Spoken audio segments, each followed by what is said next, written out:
Hi viewers, ఈరోజు మనం రాగి లడ్డూని ఎలా చేసుకోవాలో చూద్దాం. డ్రై ఫ్రూట్స్తో ముందుగా మనం వీడియోలో చూపించిన విధంగా డ్రై ఫ్రూట్స్ని తీసుకోవాలి. అలాగే ఒక కప్పు బెల్లాన్ని తీసుకొని హాఫ్ కప్ వాటర్లో తీగ పాకం రానిచ్చి పక్కన పెట్టాలి. ఇప్పుడు వీడియోలో చూపించిన విధంగా ఒక ప్యాన్లో నెయ్యి వేసి డ్రై ఫ్రూట్స్ని వేయించి పక్కన పెట్టాలి.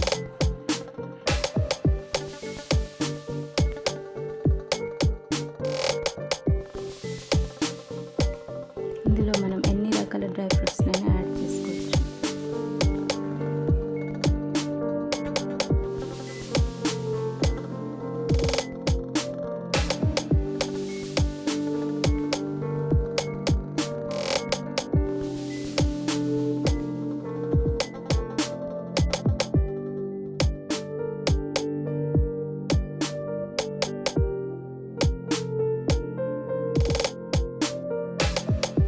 ఇప్పుడు రాగులని 2 కప్పుల రాగులని వాటర్లో కడిగి ఆరబెట్టి ఆరాక కాస్త దూరగా వేయించి వీడియోలో చూపించిన విధంగా మిక్సీలో పిండి చేసుకోవాలి. ఇప్పుడు ఈ పిండిలో ముందుగా వేయించిన డ్రై ఫ్రూట్స్ని యాడ్ చేసి బాగా చేతితో మిక్స్ చేసుకోవాలి.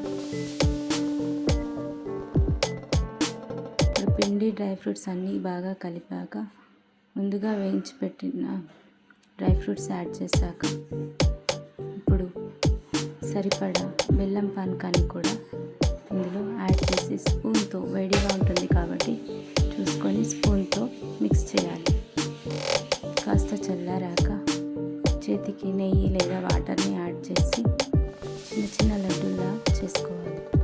వీటిని ఒక బౌల్లో కొబ్బరి పొడి అలాగే మిశ్రమాన్ని కూడా యాడ్ చేసి వీడియోలో చూపించిన విధంగా చిన్న చిన్న ఉండలుగా లడ్డూలుగా చుట్టుకోవాలి.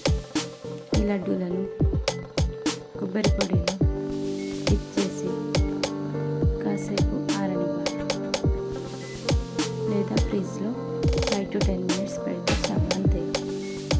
Tasty healthy recipe dry fruits రాగి లడ్డు రెడీ. మీరు ట్రై చేయండి.